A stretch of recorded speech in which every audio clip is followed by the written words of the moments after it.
If you have an interest in horses and love learning more about horses, the horse industry, teaching, or even managing your own horse business, then you're in the right place. We would love you to join us on our mission, which is to improve the lives of horses around the world through the education of riders, handlers, and trainers. So get comfortable, listen in, and enjoy.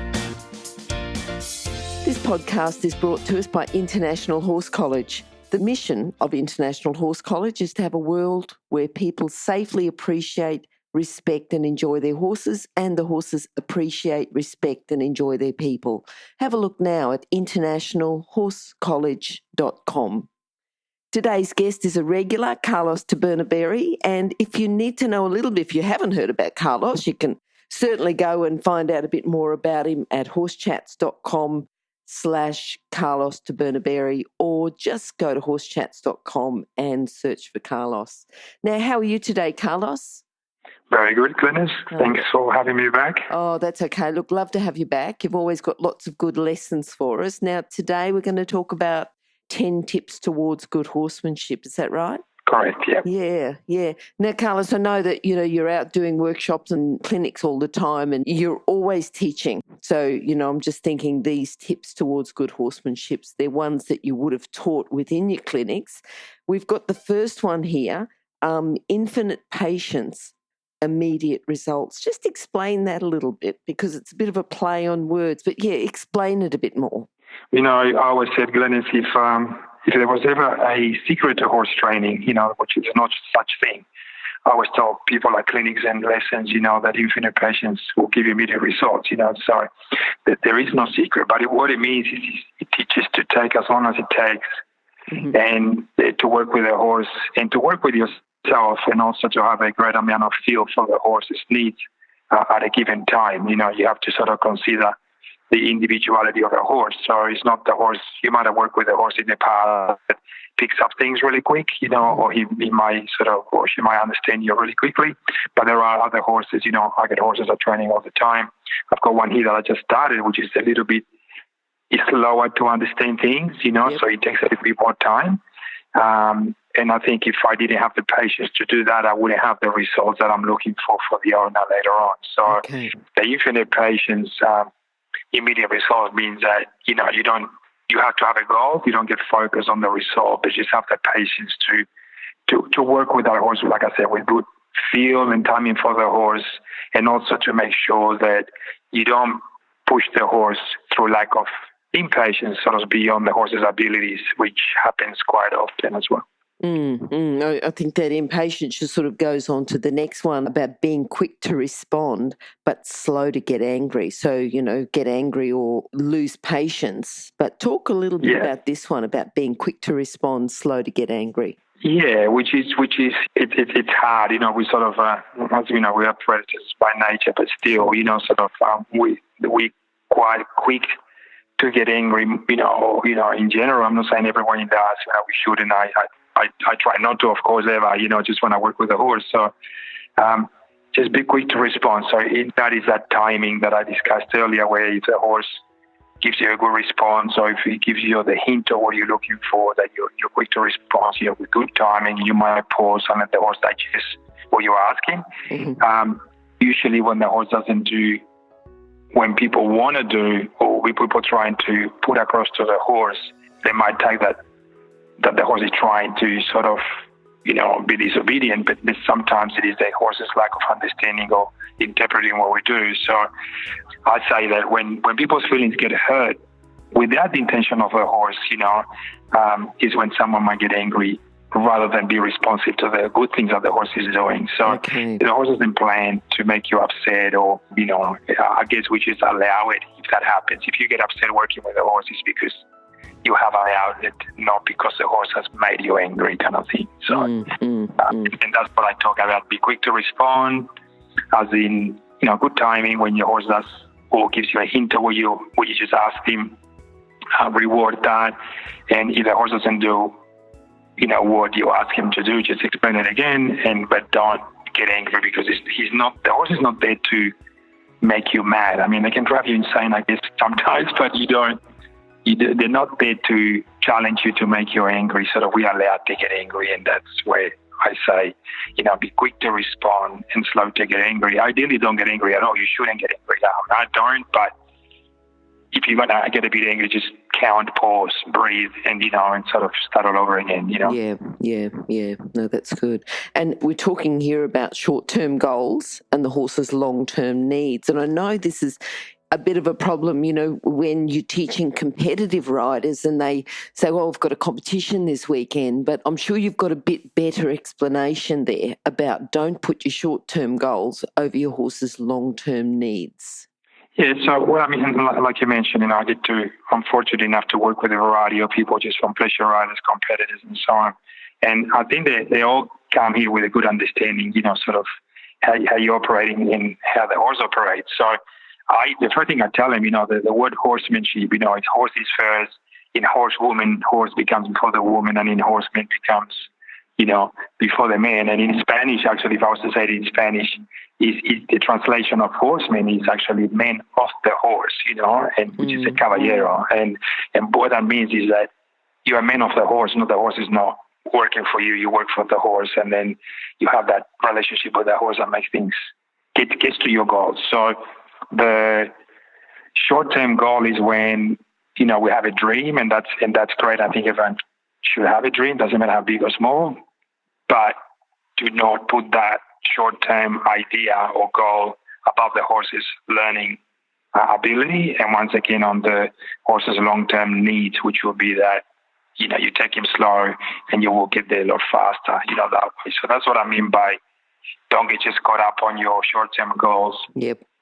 Neglecting or sometimes without knowing that you're going to jeopardize your horse's long-term needs. So you can push your horse, as there are horses that are competing, at one Olympics, for example, and then you will not see them the following Olympics. It's rare to see a horse in competition go from, 4 years later, you might not even see that horse. And that's a horse that is top level representing a country in a variety of disciplines. And I think that sometimes, they might have 4 or 5 horses in the making, and then they push.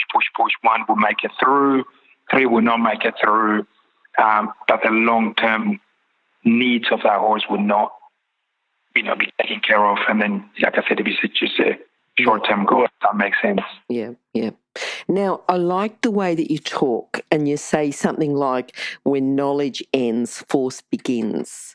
And I think that explains a lot, just that sentence in itself. But can you talk to us a bit more about that? When knowledge ends, force begins? Yeah, and I'm sort of pretty big on that. And, sort of that's why when I'm saying I'm offering tips like I'm doing now, I try to put it in a bit of that order, because it all kind of goes with each other. So when I say knowledge ends, force begins, I think it's because at the end of the day, when you're working with a horse, what comes out of you is what you got inside. So you either have the knowledge to help the horse out, or you have the force, which doesn't help the horse, or you, once again, long term. So when knowledge ends, force begins, it means when you run out of tools, or the knowledge, I call it, that knowledge that you have is your tools to work with horses, and then people just, once again, they're quite quick to get angry instead of quick to respond. Infinite patience is not there anymore. The short-term goals are kind of, that's all your idea, and then the horse's long-term needs are not taken care of.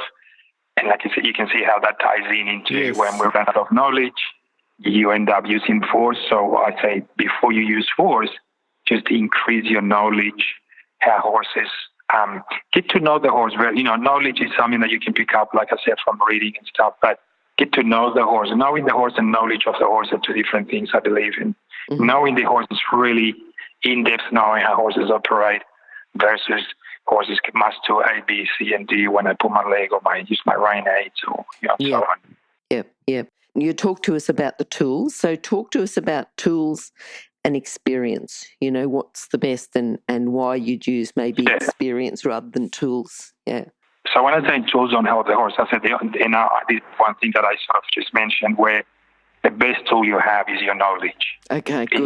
The best tool you have is knowing that horse. So when I say tools don't help the horse, I mean tools that are physical tools. For example, we can use artificial aids in training that it might help you complement a movement or help the horse understand something. But I find that is a gimmick for everything. There seems to be a quick fix, and that doesn't replace that experience or the knowledge, which is the tools that we want. The tools, when I said to my students, I want you to have tools, I mean knowledge. I don't want them to have more whips or more sticks or more different beats, 24 beats and different ways, spurs or whatever. So I mean is get the experience, get that knowledge, and you will replace, like I said, the gadgets and the gimmicks. We see it once again in all disciplines, even on a normal person trail riding, that sometimes it's, if a horse puts their head up, instead of having the tools, the knowledge to help that horse work with that you might have a tie down or might have throw reins, or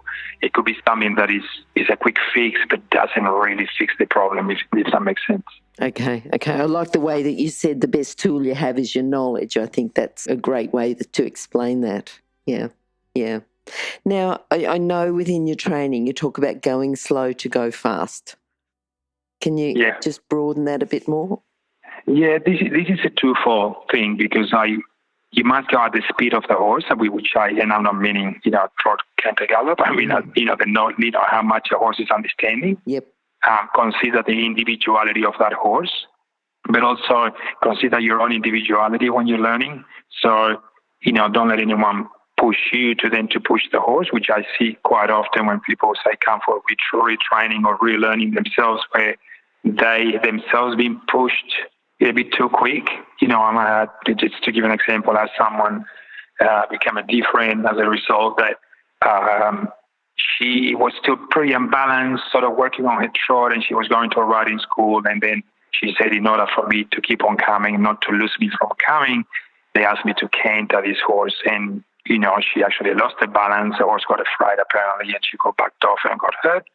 So then she came here as a result of that, just to build her confidence up and start all over again. So that's where you got to go slow to get there fast. So she actually went fast and got really slow as a result, Yes. So make sure you don't push the horse beyond the limit of that horse. And at the same token, don't push yourself beyond your limit, or don't let anyone push you past that. Yes. So I think it's you have to have the right support and encouragement to support you, that you might be going a little bit slow at the beginning, but you'll make it in the end. And I believe everyone makes it when they go slow and get there fast. So. And I think too, Carlos, it's a sign of yourself. You're considering the individuality of the horse, considering the rider's individuality, and teaching them accordingly. So that's experience itself, isn't it? That's experience for you as a trainer to be able to do that. Yeah, and I always said, one of my Facebook posts I put a little while ago, and I said knowledge is for sharing, and I think I might have discussed it with you too in the past. But So I guess, the knowledge that you bring to a student or someone at a clinic is that you've been there, you have many, many years of experience that you can share. So they, in a way, while they can't be the experience, you're giving them a little bit of a shortcut. It's a good shortcut though, because you're actually saying, well, look, this is a mistake that I made in the past. I don't want you to make them. So you're sharing that information so they can have a little bit of a fast track of understanding, but not necessarily say that that's going to get you quick to achieve what you want to achieve, So it goes back, like I said, they're tying up the whole thing together with that patience that we talked about earlier as well, where, if you give yourself, say, well, I'm patient, I'm developing my knowledge, I'll get there at my own time, that's, in essence, is going slow to get there fast. So, and the horse would always give you a lot more than what you expect. I always call it bonus. You go slow with the horse because you think, well, he can only do this much at this stage. And then as the sessions come about, the horse is then surprise you by giving you a lot more than you thought he could give. And that's the result of the given nature of the horse by going, I know you just go with me, and then I'm going to offer you a little bit more. So. Yeah. Tell us about good impressions and how important they are. Well, the old saying goes, you only have one chance to make a good impression, First impression. So I'd say make sure that it's a good one. So, good impressions is what pretty much is going to set you to succeed on your training, or you have a lot of roadblocks in your training, So, like I said, to me, I always said, if you try with good intentions and you fail momentarily, right? And we talked about in the last podcast about failure is fatal. So if you find a moment, you will try again, and that's good. But if you make a sort of a bad first impression, you will need to try a lot harder every time to make amends, kind of thing. So, and every time you approach a horse, every time you walk towards a horse in the pasture or a paddock, the horse is watching already watching you, and sort of it's going to know whether you're going to make a good impression or a bad impression. So. Yep. So I would say be aware of that. That every time we approach a horse, we're leaving an impression. So whether it's a good or not so good one, it's to do how we present ourselves to the horse. Okay. Now I know within the training you've talked about asking the right questions. So asking the right questions, and we're talking about 10 tips towards good horsemanship. So just tell us the relationship between those two. Well, asking the right question is, before you ask, before you ask the horse, say, whether we're doing groundwork or on the saddle work. So I say to people, well, do you know what you're going to ask the horse and the response you want the horse to give you? So they say, well, for example, I would say you should ride a horse with the stitching in your pants. You shouldn't be kicking and stuff like that. So if you put a slight, say, calf pressure on the horse, and that's what you're looking for, and you want the horse to move forward, be clear exactly how you're going to present it and what you're looking for the horse. And if it doesn't happen, you repeat it again. So the asking the right questions is sometimes, people might get a little bit in a hurry to ask something of the horse, and instead of asking, it becomes like a demand to the horse, and then the horse will give you the opposite. So the horse might be reactive instead of responsive.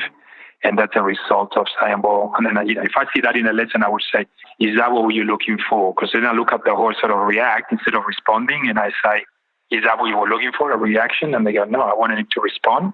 Yep. And I go, well, that's a good example of you just asking him the wrong question. You just kicked him. Instead of squeezing him, you kicked him. He reacted.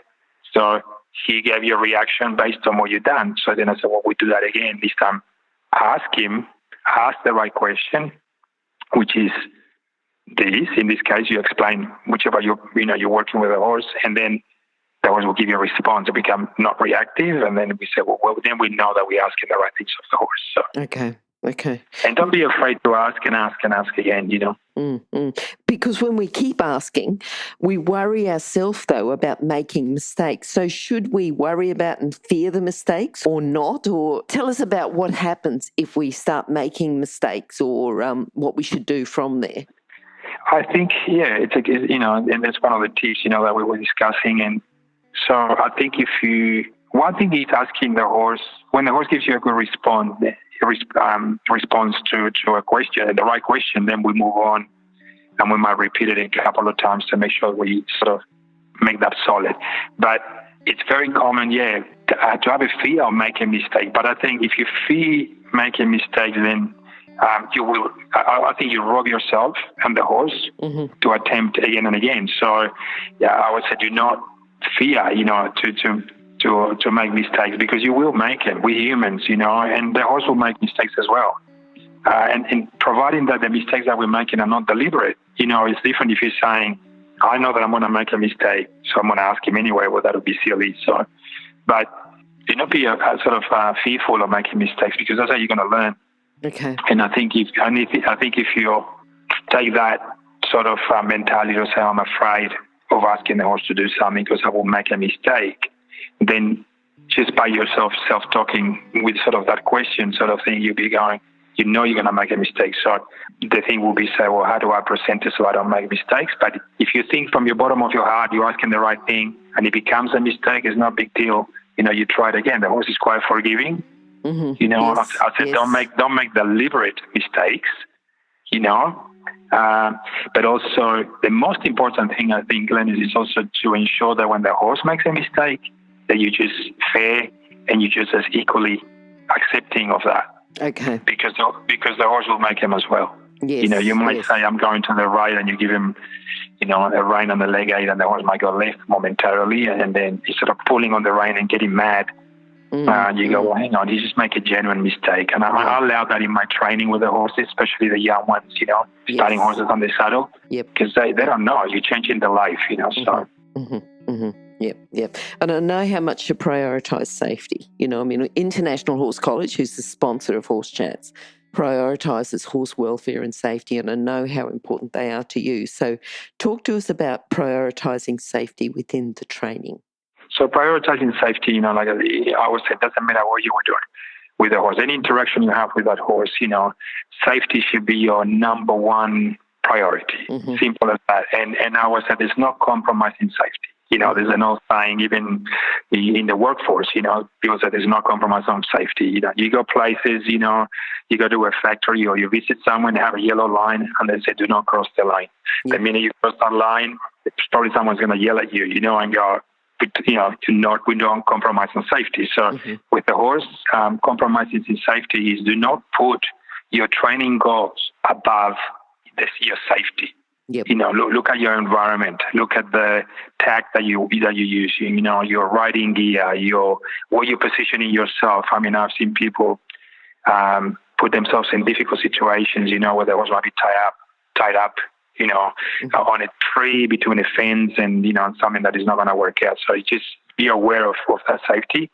Now, prioritizing safety means that if you are working your horse, you're schooling that horse, and you're focusing on one exercise or something you want the horse to understand, however, becomes a safety-related issue, that you should not even focus for a second on your exercise. I always tell people at clinics, forget the exercise mm-hmm. when safety is compromised. So in other words, if you're asking the horse to do something and you feel that your safety might be compromised, but most important, the safety of the horse as well, you should stop, rectify the situation you're in to make sure that it's safe, and then you can continue with your horse training. So I go, forget my training when it comes to safety. Safety is first, then I can continue with my training. So if I feel the safety is jeopardized for the horse and the welfare of the horse and your own welfare, mm-hmm. focus on that first and then continue with your training. So I'll explain a little bit what I mean. Yeah. And I think that's a particularly good note to finish off on, is that whole safety. And we talk about 10 tips towards good horsemanship. I think you've certainly covered quite a lot there.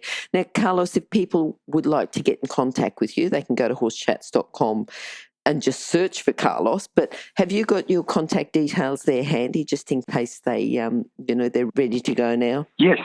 Sure. I mean, I know it's hard to pronounce my surname or even spell it for some people. That's why we have the search option on Horse Chats. We've got a search option there. They can just go Carlos, Carlos. It's easy. Yep. Yeah. But also what they can do is go to my website, which is whisperingacres.com. Yes. And I've got training videos online as well. Mm-hmm. Also, they can go to my Facebook page, which is Carlos Tabernaberri Horsemanship, and like you said, they can go to your website as well and do a search through there. But I'm sure I'm not that too hard to find anyway. Sure. Yep. Carlos, thank you again for your chat, for your time. We're looking forward. Every time you come on, you've just got lots and lots of information. And I think you're really going, you talk about knowledge is for sharing, and you're certainly sharing your knowledge with us, and we appreciate that. So thank you, and we'll talk to you again soon. Thank you so much for having me, and I hope, knowledge is for sharing, that your listeners can get, even if they get one tip out of a conversation today, that it makes things easier for them and for the horse. I'm happy to do that. So thanks for having me. Perfect. Thank you. Thank you, Glenys. Remember that our comments and instructions are general in nature and do not take into consideration your individual horses or your individual ability and circumstances. If you enjoyed this podcast, then please leave your comment below.